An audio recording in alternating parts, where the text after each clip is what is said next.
Certainly is a big bun. It's a very big bun. Big fluffy bun. It's a very big fluffy bun. Where's the beef? Where's the gas mileage? I figured I'd do this with my crazy hair, considering how I started it. So this is my crazy day off hair. I haven't even taken a shower yet. That's a typical tone we're hearing nowadays. Where's the gas mileage? People are getting into the Insight, they drive it, and they're not getting the gas mileage they think they should. At least some people. And I want to discuss that. I'm not a big gas mileage person. I want to have great gas mileage, but it's not the biggest, most important thing to me. I bought it for that. I mean, I do a lot of commuting. But it wasn't the #1 most important thing to me, but it was a big issue.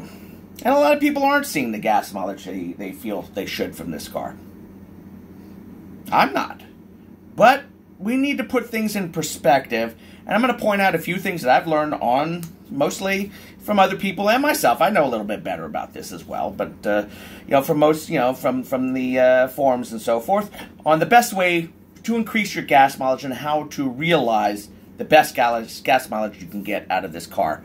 I'm by far not the best at this, but we're going to go from this point and see how it goes.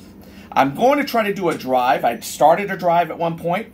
I'm going to upload that after, at some point, as a joke, it'll be called Bigfoot Gets Angry, because somebody got right on my butt and I lost it. But, a lot of bad words, so if you don't like naughty words, stay away. You don't like naughty words. Okay, I have a list, and this is how I'm going to explain how to get better gas mileage out of this car. The first one's going to get me in a little bit of trouble, I think. #1, if gas mileage is all you really want, you want the most gas mileage feasible out of a car, and you don't want to take any real effort, you want to be able to turn on your cruise control, just drive around, don't ever want to have to even think about it, get a Prius. Now, most of the people I know, at least in the Inside forums, are not Prius haters. I'm not a Prius hater. I owned a 2004 Prius. I would drive that car in cruise control all the time. And in the summertime, I got between 49 and 51 miles to the gallon, bulletproof. During the winter, 43 miles to the gallon, bulletproof. Only thing that ever changed the gas mileage is when one of my tires got low, and I didn't know it got low. Gas mileage started dropping. I said, what the heck? So it's not that the Honda Insight can't get excellent gas mileage equivalent or close to Priuses. It's just, it's a different philosophy that Honda took with this car. This car, it has a lot more sportiness to it, a lot more playfulness to it. The Toyota Prius is a fantastic car. It looks like a Starfleet shuttlecraft on the inside. That's something that kind of drove me a little nuts. I don't mind coolness, but it's turned me off. They've redesigned it a little this year. I think it's a little bit better than it was last year.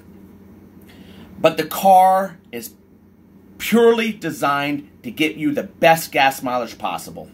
And it does a fantastic job at it. So if all you want is your gas mileage, you want a good, reliable car, get yourself a Prius. If you want good gas mileage, and you may have to work a little harder to get the super great gas mileage, and you want to have fun, because the Prius is not, it's not that it's unfun, it's just not a sporty, playful car.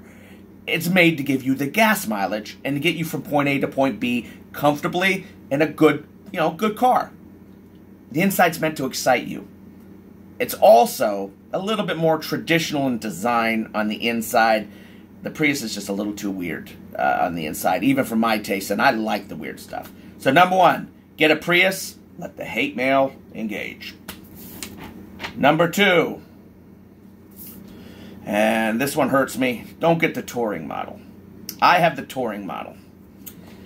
I think Honda made a big mistake with the touring model and not offering it with smaller wheels. Now, the touring itself is a little heavier because it has a little more of the fancy schmancy stuff like power seats and the sunroof, a lot of little knickknacks, and I love my touring. I wanted all the bells and whistles. It also comes with larger wheels, and the larger wheels will hurt your gas mileage. It knocks down the overall gas mileage of the car. So, if gas mileage is the most important thing and you don't need all the knickknacks that come with the touring, I had to have the knickknacks. I just had to have them. Then don't go with the touring model. And I think Honda should have offered the touring model with the smaller size wheels. It's basically the same vehicle in the aspects of its driving capabilities.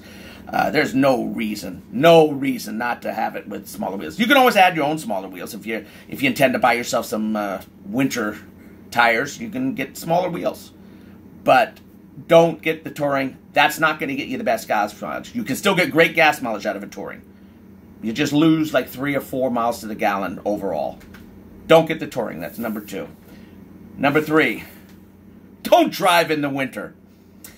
Guys, a lot of these sales happen during the winter times. These people got in these cars and they were not getting great gas mileage. The fact of the matter is, cold is a disaster to hybrids. Anything with batteries, cold is a disaster.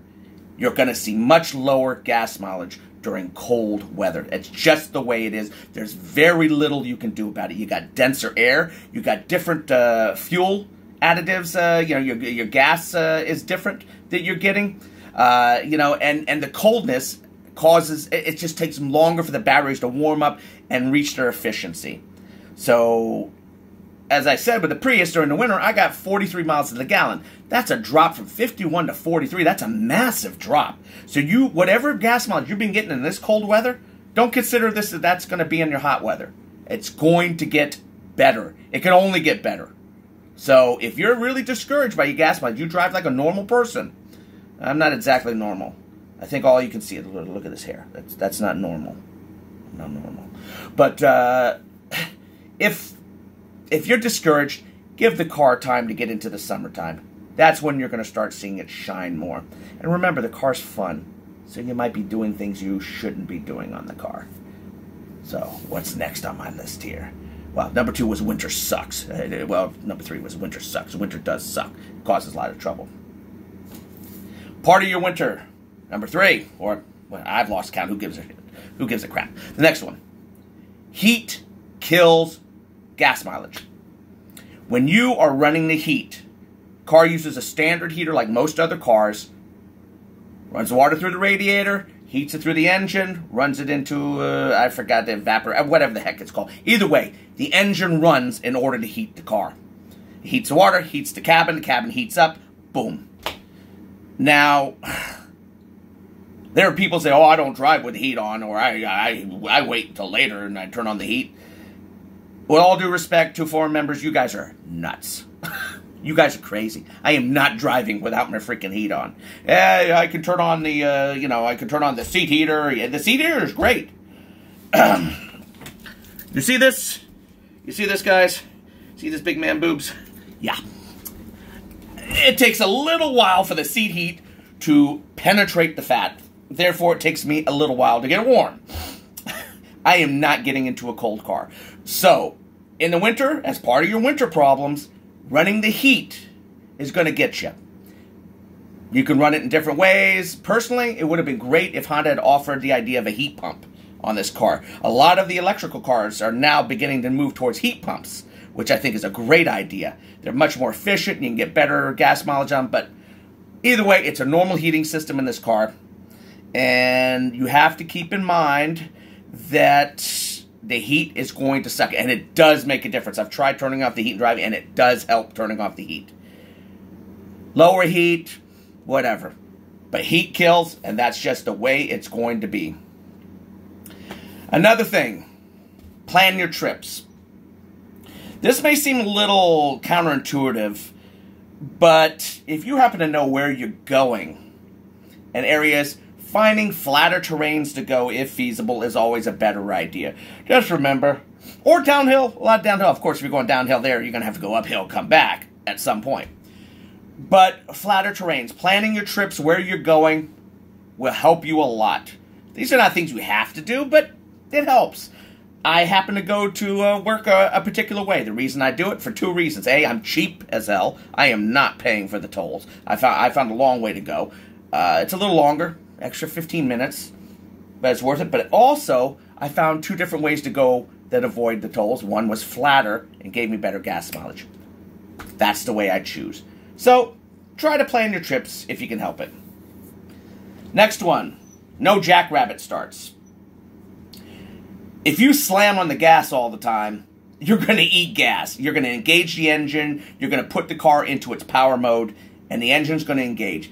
The more your engine engages, above and beyond what it needs to for extra power, the higher probability that you're going to be eating gas. That is just how it is. There is nothing that can be done about that. Be easy on the gas pedal. Now, I know if you live in New York or Los Angeles, your chances of being murdered for doing that are a little higher. So you might have to hit the gas a little harder. Also, sport mode can be a lot of fun, but, use it sparingly for fun. Some people use it to charge their batteries up because it engages and keeps the engine running for much longer. That way it charges up your battery higher and you can run more EV mode, because EV mode is good for your car, and it'll engage in EV mode as much as humanly possible if the battery is charged and if you keep your power range down below the little dashes. I'm going to try to do a video on that aspect of it. I'll probably split it off from this because this is already 11 minutes and my God, it drives people nuts. So, no Jackrabbit Starts. You drive it nicely. Be cautious. Be easy. Next step, anticipate your stops. You see stoplight, stop sign ahead, start slowing down early if you can. Again, this depends on where you live, how many cars are behind you, whether you can get away with this. But when you use your brakes, you're charging your battery. You want to charge that battery. You want to put as much energy back into that battery as possible. The more energy that's in that battery, the more the Insight will engage its electric vehicle mode at certain times to give you more battery driving. Battery driving equals high gas mileage. Anticipate your stops and difference. And one way to use something you have on your car that's perfect for this, next thing, use your paddles. You got little paddles on the side of your steering wheel. I'm going to show you those too, if I can ever get my frickin' video to work right. Left paddle engages more regenerative braking. Tap, tap, you get more regenerative braking. Tap decreases the regenerative braking. The car always has some regenerative braking. Every time you take your foot off the gas pedal, you will see the dial drop down slightly into the green. If you tap it once, it'll slide farther in the green, you'll slow down more. It's always going to try to recharge its battery. So as you're going toward, you see a stop sign coming up, or let's say a speed change. You're going 50 miles per hour. There's a speed change to 35. You know it's coming up. Tap, use your paddle to slow yourself down slowly and drain off some speed and throw it into your battery. It's also great for hills. You're going down a big hill. Let's say you're running your cruise control. And of course, as you go down the hill, the cruise control, you get a little faster. You set it at 45. It's getting up to 50. Tap that left one once. It'll add a little bit more regenerative braking. If it's too steep, tap it again.